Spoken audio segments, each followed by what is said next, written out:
السلام عليكم ورحمة الله تعالى وبركاته. نتمنى ان شاء الله تكونوا في احسن الاحوال. مرحبا بكم في قناة فرنسي بالدارجة. اذا كنتوا جداد في القناة ما تنساوش تضغطوا على زر الاشتراك وتفعلوا الجرس باش يوصلكم كل جديد.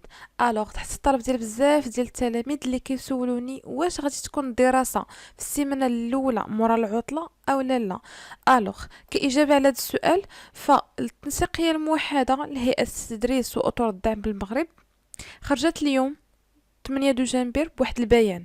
داكوغ، خرجت بواحد البيان اللي كتحدد فيه شنو غادي يكون في هاد لا سيمين ان شاء الله مورا العطله. مفاهمين؟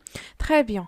الوغ بالنسبه ان شاء الله للسيمانه الاولى مورا العطله، فعندك نهار الاثنين ونهار الثلاث اللي هو 11 و 12 دجنبر، فغادي تكون القرايه طبعا، وغادي يكونوا فقط وقفات احتجاجيه كاين لمده ساعتين بالتعليم الثانوي، يعني الاعدادي وكذلك التاهيلي.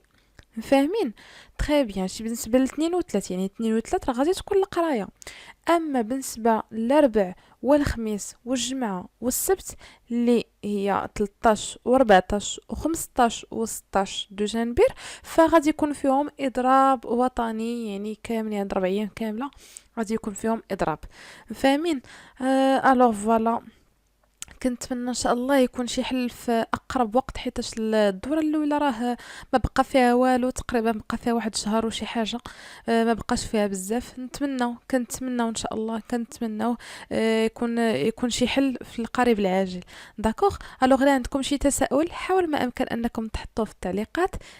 فوالا، هادشي اللي كان بالنسبه للفيديو ديال اليوم. نتلاقاو في فيديو جديد ان شاء الله.